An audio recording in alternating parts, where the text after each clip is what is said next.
Assalamualaikum student, welcome to Mission MBBS channel for entry test. Today our topic is electronic configuration. इससे पहले हमने nodes in atomic orbital को discuss किया था। तो ये वाला टॉपिक एंट्री टेस्ट और दीगर कॉम्पिटिटिव एग्जाम के लिहाज से काफी अहमियत का हामिल है। तो आज के लेक्चर में हम इलेक्ट्रॉनिक कॉन्फ़िगरेशन के साथ साथ वो रूल भी डिस्कस करेंगे जो कि इलेक्ट्रॉनिक कॉन्फ़िगरेशन के लिए यूज किए जाते हैं, like Aufbau principle, Pauli exclusion principle and Hund rules. तो आज के लेक्चर में हम अफबा प्रिंसिपल को कवर करेंगे और ये जो रिमेनिंग 2 रूल है इसको हमने नेक्स्ट लेक्चर में डिस्कस करना है। तो आ जाते हैं अपने टॉपिक की तरफ। टॉपिक हमारा है इलेक्ट्रॉनिक कॉन्फ़िगरेशन। तो first of all electronic configuration को डिफाइन करते हैं। The arrangement of electron in different shells, subshell or in orbital of an atom is referred as electronic configurations.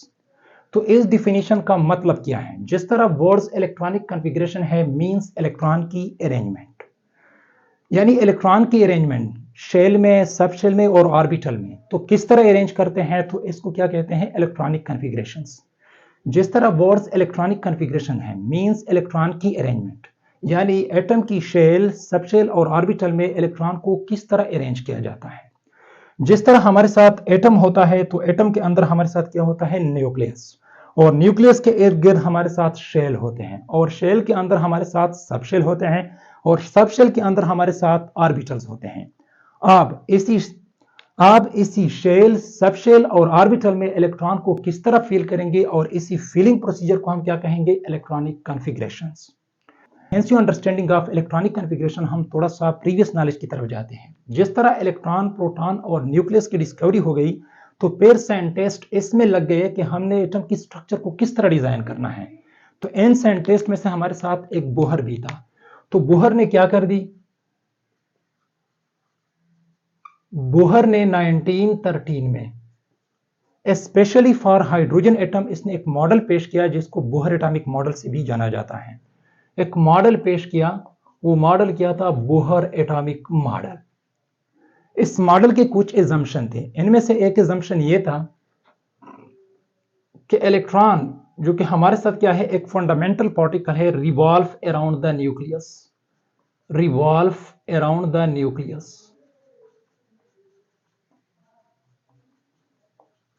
In elliptical path, in elliptical path, जिसको shell भी कहते हैं। क्या? Shell. देख लिया हमारे साथ क्या है? ये एलिप्टिकल पाथ है यानी शेल। इसके इर्द गिर्द हमारे साथ क्या होता है? इलेक्ट्रॉन। तो ये हमारे साथ क्या है? एलिप्टिकल पाथ है यानी शेल। न्यूक्लियस के इर्द गिर्द इलेक्ट्रॉन इसी शेल में क्या करता है? रिवॉल्यूशन करता है। और इसके साथ मोर एडिशनल बोहर ने यह भी इंफॉर्मेशन दिया कि हम किसी भी शेल में यानी इलेप्टिकल पाथ में इलेक्ट्रॉन की तादाद को भी कैलकुलेट कर सकते हैं। तो इसके लिए उसने एक फार्मूला डिराइव किया। वो फार्मूला क्या था? 2n²। इस फार्मूले के तहत हम किसी भी शेल में इलेक्ट्रॉन की तादाद को कैलकुलेट कर सकते हैं। एन हमारे साथ क्या है? नंबर ऑफ शेल, यानी हमारे साथ जो क्या होता है? Principal quantum number.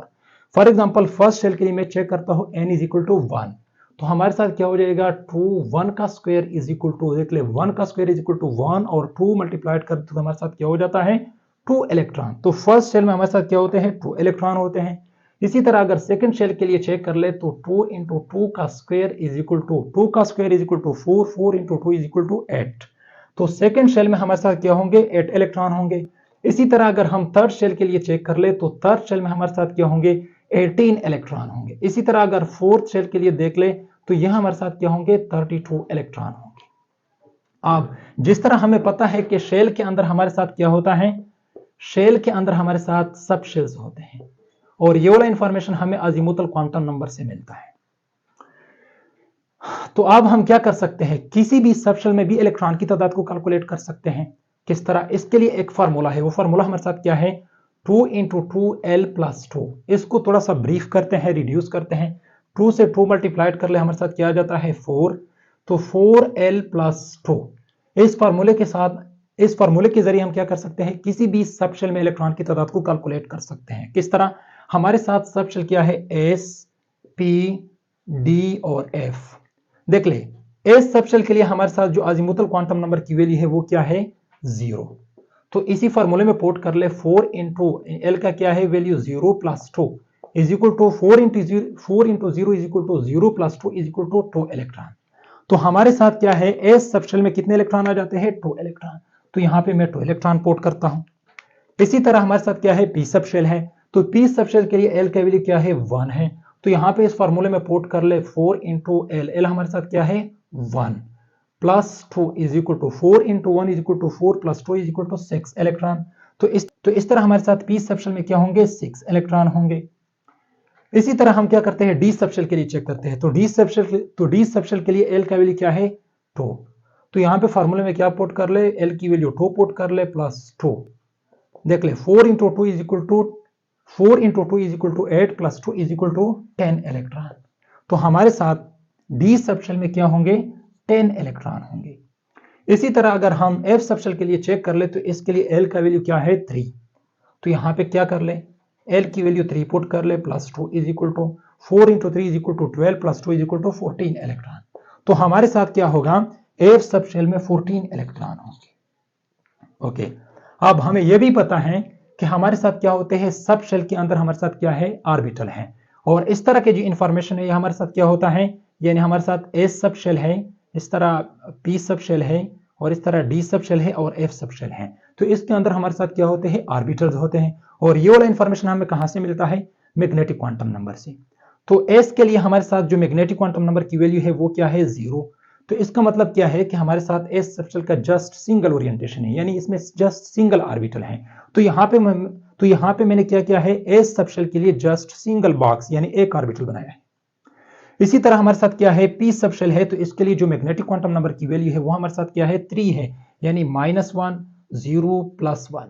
तो यानी इसकी 3 वैल्यू है, तो यहाँ पे मैंने क्या किया है 3 बॉक्स बनाया है, यानी पी सबशेल में हमारे साथ क्या है 3 ऑर्बिटल है, यानी P X P Y P Z. और इस तरह हमारे साथ क्या है डी सबशेल है, तो डी सबशेल के लिए मैग्नेटिक क्वांटम नंबर की वैल्यू क्या है 5, यानी हमारे साथ -2 -1 और इस तरह 0 +1 +2। तो इस वजह से यहाँ पे मैंने क्या किया है डी सबशेल के सामने मैंने 5 बॉक्स बनाए हैं जो कि 5 डी ऑर्बिटल को रिप्रेजेंट करते हैं। इसी तरह एफ सबशेल के लिए क्या है मैग्नेटिक क्वांटम नंबर की वैल्यू क्या है 7 है, यानी -3 -2 -1 0 +1 +2 +3। तो देख ले यहाँ पे क्या क्या है मैंने 7 बॉक्स बनाए हैं एफ सबशेल के सामने, यानी इसका मतलब यह है कि एफ सबशेल में हमारे साथ क्या है 7 ऑर्बिटल है। इलेक्ट्रॉन जो हमारे साथ सबशेल्स में होते हैं इसको हमने क्या करना है इन बॉक्स में फील करना है। तो देख ले ये वाले बॉक्स हमारे साथ क्या है ये ऑर्बिटल है। तो हमने ये भी पढ़ा है कि ऑर्बिटल हमारे साथ क्या होता है, ऑर्बिटल हमारे साथ 3 डायमेंशनल स्पेस होता है जहां पे इलेक्ट्रॉन की मैक्सिमम प्रोबेबिलिटी होता है। तो इन ऑर्बिटल में हमारे साथ मैक्सिमम 2 इलेक्ट्रॉन एकोमोडेट हो सकते हैं, नॉट मोर देन 2। इसके लिए रूल है वो भी हम डिस्कस करेंगे नेक्स्ट लेक्चर में। ये एस सबशेल के 2 इलेक्ट्रॉन मैंने क्या करना है एस ऑर्बिटल में पुट करना है। तो फर्स्ट में एक इलेक्ट्रॉन पुट करता हूं, फिर इसके बाद दूसरा इलेक्ट्रॉन पुट करता हूं बट विथ ऑपोजिट स्पिन। इसके बाद देख ले पी सबशेल में 6 इलेक्ट्रॉन है, तो इसके ऑर्बिटल में मैंने क्या करना है ये 6 इलेक्ट्रॉन को पुट करना है। तो फर्स्ट में हर एक ऑर्बिटल में सिंगल इलेक्ट्रॉन को पुट करता हूं, फिर इसके बाद क्या करता हूं पेयरिंग अप करता हूं। इसी तरह डी सबशेल में 10 इलेक्ट्रॉन है, तो इसके 5 ऑर्बिटल में मैंने क्या करना है इसको पुट करना है। तो फर्स्ट में सिंगल इलेक्ट्रॉन को पुट करता हूं, इसके बाद में क्या करता हूं पेयरिंग अप करता हूं बट विद ऑपोजिट स्पिन। और इस तरह एफ सबशेल है, तो इसमें हमारे साथ क्या है 14 इलेक्ट्रॉन है, तो इसके 7 ऑर्बिटल में मैंने क्या करना है इसको पुट करना है। तो फर्स्ट में हर एक ऑर्बिटल में सिंगल इलेक्ट्रॉन को क्या करता हूं पुट करता हूं, फिर इसके बाद में क्या करता हूं पेयरिंग अप करता हूं बट विद ऑपोजिट स्पिन। अब देख ले यहां पे आप लोगों ने ऑब्जर्व किया होगा कि हर एक बॉक्स में हमारे साथ क्या है मैक्सिमम 2 इलेक्ट्रॉन है। अब आप लोगों ने यहां पे ऑब्जर्व किया होगा कि मैंने हर एक बॉक्स में 2 इलेक्ट्रॉन को पुट किया है। तो मैं 2 इलेक्ट्रॉन क्यों पुट करता हूं, इसके लिए भी एक रूल है जो कि हम नेक्स्ट लेक्चर में डिस्कस करते हैं। और आप लोगों ने यह भी ऑब्जर्व किया होगा कि जब मैं इलेक्ट्रॉन की फिलिंग कर रहा था तो फर्स्ट सिंगल इलेक्ट्रॉन को मैंने पुट किया, इसके बाद मैंने पेयरिंग अप कर दी but with opposite spin. Rule है जिसको मैंने नेक्स्ट लेक्चर में डिस्कस करना है। अब ये वाला इलेक्ट्रॉन को शेल सबशेल और ऑर्बिटल में एक प्रॉपर रूल के तहत फील करना है। इन रूल में से हमारे साथ एक ऑफ द प्रिंसिपल भी है। आप लोग सोचेंगे कि ये कोई एक साइंटिस्ट का नेम है, बिल्कुल नहीं। यह हमारे साथ क्या है एक जर्मन टर्मिनोलॉजी है। यह हमारे साथ क्या है एक जर्मन टर्मिनोलॉजी है जिसका मतलब यह है to build up, to building up और या टू कंस्ट्रक्ट। अच्छा, इसके बारे में कंसेप्ट किसने दिया था? हमारे साथ 2 साइंटिस्ट थे, इसमें से हमारे साथ एक बोहर था और दूसरा क्या था? बरी था। तो बोहर एंड बरी ने 1921 में ये कंसेप्ट दिया था। इस कंसेप्ट के मुताबिक अगर आपने किसी भी एटॉमिक ऑर्बिटल को फील करना है तो फर्स्ट ऑफ ऑल इस ऑर्बिटल को फील करेंगे जिसके लिए एनर्जी सबसे लोवेस्ट हो, फिर नेक्स्ट ऑर्बिटल जिसके लिए एनर्जी लोवेस्ट हो, फिर इस तरह नेक्स्ट, और ये प्रोसीजर हमारे साथ क्या होता है? कंटिन्यू। तो आइए थोड़ा सा ऑफ द प्रिंसिपल की स्टेटमेंट को समझते हैं। These principles state that the electron are filled into the atomic orbital in the increasing order of orbital energy level। तो मतलब यह है कि अगर हमने किसी भी एटॉमिक ऑर्बिटल में इलेक्ट्रॉन को फिल करना है तो फर्स्ट ऑफ ऑल इलेक्ट्रॉन को इस एटॉमिक ऑर्बिटल में फिल करेंगे जिसके लिए एनर्जी सबसे लोवेस्ट हो, फिर सेकंड लोवेस्ट, फिर थर्ड लोवेस्ट, और इस तरह ये प्रोसीजर हमारे साथ क्या होता है? कंटिन्यू होता है। तो ऑर्बिटल हमारे साथ क्या होते हैं? लोवेस्ट एनर्जी के भी होते हैं और हायर एनर्जी के भी होते हैं। अब हमें यह पता किस तरह चलेगा कि कौन सा एटॉमिक ऑर्बिटल लोअर एनर्जी का है और कौन सा एटॉमिक ऑर्बिटल हायर एनर्जी का है? तो हमारे साथ एक रूल है जिसको कहते हैं n+l रूल। इस रूल में हमारे साथ n डिनोट करता है प्रिंसिपल क्वांटम नंबर और l डिनोट करता है अजीमुथल क्वांटम नंबर। इस रूल के मुताबिक किसी भी एटॉमिक ऑर्बिटल के लिए अजीमुथल क्वांटम नंबर की वैल्यू और प्रिंसिपल क्वांटम नंबर की वैल्यू को प्लस करके इसके लिए n+l वैल्यू डिराइव किया जाता है। अगर किसी भी एटॉमिक ऑर्बिटल के लिए n+l वैल्यू हमारे साथ लो आ जाता है तो हम कहते हैं कि ये वाला एटॉमिक ऑर्बिटल हमारे साथ क्या है? लोअर एनर्जी वाला एटॉमिक ऑर्बिटल है। इसी तरह अगर किसी भी एटॉमिक ऑर्बिटल के लिए n+l वैल्यू हायर आ जाता है तो हम ये कहते हैं कि ये वाला एटॉमिक ऑर्बिटल हमारे साथ क्या है? हायर एनर्जी एटॉमिक ऑर्बिटल है। के मुताबिक अगर हमने इलेक्ट्रॉन को फील करना है तो फर्स्ट ऑफ ऑल इस एटॉमिक ऑर्बिटल में फील करना है जिसके लिए n+l वैल्यू हमारे साथ क्या हो? लो हो, यानी इसकी एनर्जी सबसे कम हो। फिर सेकंड ऑर्बिटल जिसके लिए n+l वैल्यू कम हो, यानी इसकी एनर्जी कम हो, और इस तरह ये प्रोसेस क्या होता है? कंटिन्यू होता है। अब है कि किसी भी दो या दो से ज्यादा एटॉमिक ऑर्बिटल के लिए n+l वैल्यू हमारे साथ क्या आ जाए? सेम आ जाए। अब इस केस में हमारे साथ इलेक्ट्रॉन की फिलिंग ऑर्डर किस तरह होगी? तो इस केस में हम n की वैल्यू को क्या करेंगे? प्रेफर करेंगे, यानी हमारे साथ जो प्रिंसिपल क्वांटम नंबर की वैल्यू है इसको प्रेफर करेंगे। जिस एटॉमिक ऑर्बिटल के लिए n की वैल्यू क्या हो? सबसे लोवेस्ट हो, तो फर्स्ट ऑफ ऑल इस एटॉमिक ऑर्बिटल को फिल करेंगे क्योंकि ये वाला फिर हमारे साथ क्या होगा? सबसे कम एनर्जी वाला होगा। फिर नेक्स्ट एटॉमिक ऑर्बिटल को चेक करेंगे जिसके लिए n की वैल्यू लो हो, फिर इस तरह हमारे साथ ये प्रोसेस क्या होता है? कंटिन्यू होता है। अब ये वाले सारे पॉसिबिलिटीज को स्कीम के जरिए चेक करते हैं। ये वाला स्कीम हमारे साथ एक्चुअली अब प्रिंसिपल की डायग्रामेटिक रिप्रेजेंटेशन है। तो इस स्कीम में हमारे साथ शेल नंबर 1 से लेकर शेल नंबर 8 तक सारे सब शेल अरेंज किए गए हैं और आप लोगों को यह भी पता है कि किसी भी शेल में सब शेल की तादाद इसकी प्रिंसिपल क्वांटम नंबर यानी n की वैल्यू के बराबर होते हैं। तो यहाँ पे देख ले, शेल नंबर 1 है तो इसके लिए n की वैल्यू क्या है? 1। तो इसमें सिंगल सब शेल है 1s। इस तरह हमारे साथ क्या है? सेकंड शेल है तो इसमें हमारे साथ क्या होंगे? 2 सब शेल होंगे, तो 2s 2p। इसी तरह हमारे साथ क्या है? थर्ड शेल है तो इसमें हमारे साथ 3 सब शेल होंगे, 3s 3p एंड 3d। और इस तरह 4 में देख ले तो हमारे साथ 4 सब शेल है, इस तरह फिफ्थ में देख ले तो 5 सब शेल हैं। लेकिन आप लोगों के जहन में एक क्वेश्चन अराइज होगा कि जिस तरह हमारे साथ यहाँ पे क्या है? 6 नंबर शेल है, 7 नंबर शेल है या 8 नंबर शेल है, तो यहाँ पे जो हमारे साथ सब शेल है इसकी तादाद क्यों इसकी प्रिंसिपल क्वांटम नंबर के बराबर नहीं? तो इसका हमारे साथ एक सॉलिड रीजन है। जिस तरह आप लोगों को पता है कि हमारे साथ पीरियोडिक टेबल में टोटल एलिमेंट की तादाद क्या है? 118। और पीरियोडिक टेबल में हमारे साथ लास्ट एलिमेंट क्या है? ओगेनेसन, जिसके लिए एटॉमिक नंबर हमारे साथ क्या है? 118। अगर हम स्पेशली ओगेनेसन के लिए इलेक्ट्रॉनिक कॉन्फ़िगरेशन कर ले तो इसका इलेक्ट्रॉनिक कॉन्फ़िगरेशन हमारे साथ क्या होता है? 7p पे कंप्लीट हो जाता है। तो वजह से हमने क्या किया है? इससे ऑनवर्ड सब शेल यहाँ पे रिकॉर्ड नहीं किए हैं। अब देख लें, यहां पे थोड़ा सा इस स्कीम को रिमाइंड करने के लिए एक ट्रिक डिस्कस करते हैं। ये वाला ट्रिक हमने ऑलरेडी डॉक्टर सीरीज ट्रिक में डिस्कस किए हैं। ये वाला डायग्राम हमें कौन सा इंफॉर्मेशन देता है? तो इसका थोड़ा सा मैं एक एग्जांपल से एनालॉजी देता हूं। फॉर एग्जांपल, एक शिकारी है, वो तीर के जरिए क्या करता है? चिड़िया को हिट करता है। तो पहले तीर से इसने एक चिड़िया यानी सिंगल चिड़िया को हिट किया, तो यहाँ पे हमने क्या कर दी? 1s से तीर को पास किया। फिर इसने सेकंड तीर के साथ इसने दूसरा चिड़िया को हिट किया, तो फिर यहाँ पे हमने क्या कर दी? 2s से तीर को पास किया। फिर इसने तीसरे तीर के जरिए दूर चिड़िया को हिट किया, तो फिर यहाँ पे हमने क्या कर दी? 2p और 3s के साथ हमने क्या कर दी? तीर को पास किया। इसी तरह फिर इसने चौथे तीर के साथ इसने फिर दो चिड़िया को हिट किए, तो फिर यहाँ पे हमने क्या कर दी? 3p और 4s के साथ हमने तीर को पास किया। फिर इसने फिफ्थ तीर के साथ उसने 3 चिड़ियों को हिट किया, तो फिर हमने 3 के साथ पास किया। इसी तो according to the head to tail rule हमने फर्स्ट तीर की क्या कर दी, इसकी सेकंड तीर की टेल के साथ ज्वाइन किया, इसी तरह फिर नेक्स्ट को ज्वाइन किया और इस तरह हमने लास्ट पे यहाँ पे ज्वाइन कर दिया। तो फिर इसी डायग्राम से हमें एक ज़िग-ज़ैग पैटर्न हासिल होता है, ये वाला पैटर्न।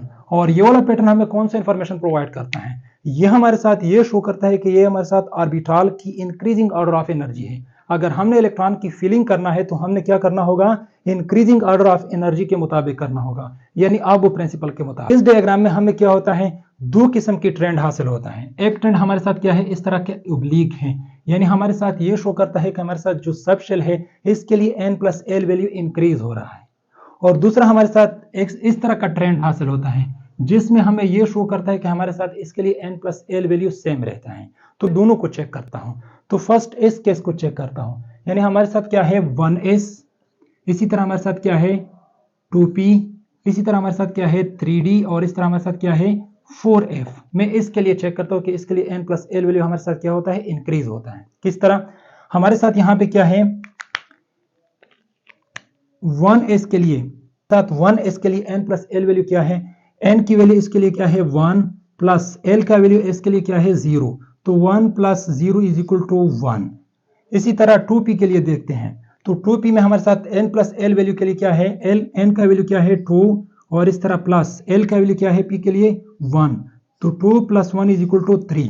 इसी तरह 3d के लिए n+l वैल्यू, तो n का वैल्यू क्या है 3 और इस तरह l का वैल्यू d के लिए क्या है 2, तो 3 + 2 = 5। इसी तरह हमारे साथ क्या है 4f के लिए है, तो इसके लिए n+l वैल्यू के मुताबिक n का वैल्यू क्या है 4 और l का वैल्यू क्या है 3, 4 + 3 = 7। तो इस केस में देख लें, जिस तरह हमने ट्रेंड इस तरह यानी ओब्लिक तिरछी चलाई थी, तो इस केस में हमारे साथ क्या होता है n+l वैल्यू इंक्रीज हो रहा है। हमारे साथ इस केस में इलेक्ट्रॉन की फिलिंग ऑर्डर किस तरह होगी ऑर्बिटल में, तो फर्स्ट हम क्या करेंगे 1s में फिल करेंगे, क्योंकि इसके लिए n+l वैल्यू हमारे साथ क्या है सबसे लो है, इस केस में 1 है। फिर 2p क्योंकि 3 है, इस तरह 3d क्योंकि इसके लिए 5 है, और फिर लास्ट में हमने 4f को फिल करना है जिसके लिए n+l वैल्यू हमारे साथ क्या है 7 यानी सबसे हाईयर है। अब देखें जो कि हमारे साथ क्या है इस तरह है, मैं इस केस को चेक करता हूं जिसमें हमारे साथ n+l वैल्यू क्या होता है सेम रहता है यानी कांस्टेंट। किस तरह, हमारे साथ क्या है 5s और इस तरह हमारे साथ क्या है 4p और इसके साथ हमारे साथ क्या है 3d।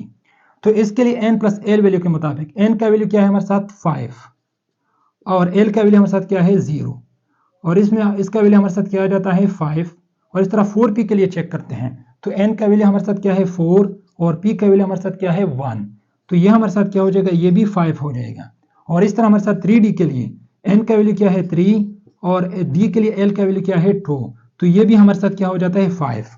तो अगर हम इस तरह ट्रेंड को चलाएंगे तो हमारे साथ n+l वैल्यू हमारे साथ क्या होता है कांस्टेंट यानी सेम रहता है। की फिलिंग ऑर्डर किस तरह होगी, जिस तरह मैंने यहाँ पे सेकेंड केस को चेक किया था, फिर इस केस में हमने क्या करना होगा n की वैल्यू को प्रेफर करना होगा, यानी जिस एटॉमिक ऑर्बिटल के लिए n का वैल्यू सबसे कम हो तो फर्स्ट ऑफ ऑल इलेक्ट्रॉन को हमने इसमें फिल करना है। तो यहाँ पे हमारे साथ क्या है 3d है, तो 3d के लिए सबसे क्या है n की वैल्यू लोवेस्ट है, तो इस वजह से हमने ट्रेंड पे यहाँ पे इस तरह लेके है कि फर्स्ट ऑफ ऑल हम 3d को फिल करेंगे, फिर हमारे साथ क्या है n की वैल्यू 4 p के लिए है क्या वो 4 है, तो फिर हमने क्या करना है 4p को फिल करना है और लास्ट में हमने 5s जिसके लिए n की वैल्यू क्या है 5 सबसे मैक्सिमम है, फिर इसको हमने फिल करना है। पर एक दो एग्जांपल को देखते हैं। फॉर एग्जांपल हमारे साथ क्या है कार्बन है, कार्बन का एटॉमिक नंबर हमारे साथ क्या है 6, यानी इसमें हमारे साथ क्या होंगे 6। इस स्कीम के जरिए हम इसका इलेक्ट्रॉनिक कॉन्फ़िगरेशन किस तरह करते हैं देख ले। हमारे साथ क्या है कार्बन हमारे साथ सेकंड पीरियड का एलिमेंट है और इसमें हमारे साथ क्या है दो शेल है, यानी फर्स्ट शेल और इस तरह सेकंड शेल। तो फर्स्ट शेल में हमारे साथ क्या है सिंगल सब शेल है यानी 1s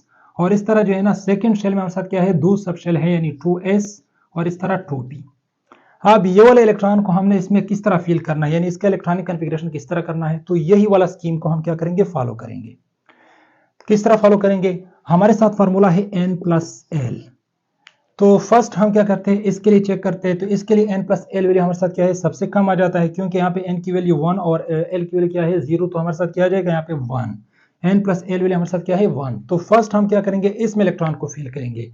इस सब शेल में हमारे साथ क्या होंगे दो इलेक्ट्रॉन पोर्ट करेंगे, तो यहाँ पे क्या होंगे 1s2। इसी तरह हम क्या करेंगे सेकेंड शेल में 2s को चेक करते हैं, तो यहाँ पे क्या है n की वैल्यू 2 और s के लिए l का वैल्यू क्या होता है 0, तो 2 + 0 = 2, तो फिर हमारे साथ क्या है, second lowest n plus L value इसका 2s का है, यानी इसकी सेकंड लोवेस्ट एनर्जी है। तो फिर हम क्या करेंगे, इसमें हम क्या करेंगे, 2 इलेक्ट्रॉन को फिल करेंगे, तो ये 2s2 हो जाएगा। इसी तरह हम 2p को चेक करते हैं। इसके लिए n plus L value, n का वैल्यू 2 और l का वैल्यू क्या है 1, तो 2 प्लस 1 इज इक्वल टू 3। तो फिर हम क्या करते हैं, ये जो बाकी 2 इलेक्ट्रॉन है हमने इसको फिल करना है। तो ये वाला जो हमारे साथ फिलिंग ऑर्डर है, ये अकॉर्डिंग टू द क्या है, ये according to the aufbau principle है और स्कीम को फॉलो करता है। इसी तरह हमारे साथ दूसरा एग्जांपल है नाइट्रोजन का। नाइट्रोजन का एटॉमिक नंबर हमारे साथ क्या है 7, यानी इसमें 7 इलेक्ट्रॉन है। ये भी हमारे साथ क्या है, सेकंड पीरियड का है, और इसमें हमारे साथ क्या होंगे, 2 शेल होंगे। तो फर्स्ट शेल में हमारे साथ क्या होता है 1s सब शेल, और इस तरह सेकंड शेल में हमारे साथ क्या होता है 2s सब शेल, और इस तरह हमारे साथ क्या होता है 2p सब शेल। तो n प्लस एल रूल के मुताबिक जहां पे जिस तरह हमने यहां पे फॉलो किया, तो इसको यहां पे भी फॉलो करेंगे। तो इसके लिए n प्लस एल वैल्यू हमारे साथ क्या आ जाता है 1। तो फर्स्ट ऑफ ऑल इसमें 2 इलेक्ट्रॉन को फिल करेंगे। फिर इसके बाद सेकंड शेल की तरफ जाते हैं, तो सेकंड शेल की जो फर्स्ट सब शेल है 2s, तो इसके लिए n प्लस एल वैल्यू हमारे साथ क्या आ जाता है 2। तो फिर हमने क्या करना है, 2 इलेक्ट्रॉन 2s में फिल करना है। इसी तरह हमारे साथ क्या है 2p है, इसके लिए n प्लस एल वैल्यू हमारे साथ क्या है 3। फिर लास्ट में हम इसको फिल करेंगे, इसमें हमारे साथ क्या होंगे, इसमें हमारे साथ 3 इलेक्ट्रॉन आएंगे। तो इस तरह ये हमारे साथ क्या है, नाइट्रोजन के लिए इलेक्ट्रॉनिक कॉन्फ़िगरेशन है अकॉर्डिंग टू दी स्कीम, यानी आबू प्रिंसिपल के मुताबिक। इस रूल के लिए एक्सेप्शन भी है। वो एक्सेप्शन हमारे साथ स्पेशली ट्रांजिशन सीरीज में होते हैं। यहाँ पे मैंने 2 एग्जांपल उठाए हैं। एक क्रोमियम है जिसका एटॉमिक नंबर क्या है 24, और दूसरा हमारे साथ क्या है कॉपर है जिसका एटॉमिक नंबर क्या है 29। तो क्रोमियम के लिए कॉन्फ़िगरेशन को चेक करते हैं। कॉन्फ़िगरेशन कुछ है 1s2, 2s2, 2p6, 3s2, 3p6, इस तरह 3d4, 4s2। ये वाला कॉन्फ़िगरेशन इस रूल के मुताबिक है, यानी इस स्कीम के मुताबिक है, आबू प्रिंसिपल के अकॉर्ड है। लेकिन ये वाला हमारे साथ क्या है, रॉन्ग है। तो फिर इसका करेक्ट कॉन्फ़िगरेशन क्या है, यहां पे देख ले। मैं स्पेशली इस पोर्शन को चेक करता हूं, ये वाला पोर्शन चेक करें, यानी 3d4 और 4s2, क्योंकि ये इस साइड वाला जो कॉन्फ़िगरेशन है ये हमारे साथ क्या है, आर्गन की कॉन्फ़िगरेशन के बराबर है। तो इस वजह से हम यहां पे मैंने ब्रैकेट में आर्गन लिखा है। तो यहां पे देख ले, 3d को चेक कर ले और 4s को चेक कर ले। तो यहां पे 4s में, यानी 4s सबशेल में हमारे साथ क्या है 1 इलेक्ट्रॉन है, और 3d सबशेल में हमारे साथ क्या है 5 इलेक्ट्रॉन है। तो 4s सबशेल से 1 इलेक्ट्रॉन फ्लिप अप हो गया टुवर्ड्स 3d सबशेल। ये क्यों हो गया, इसकी वजह क्या है।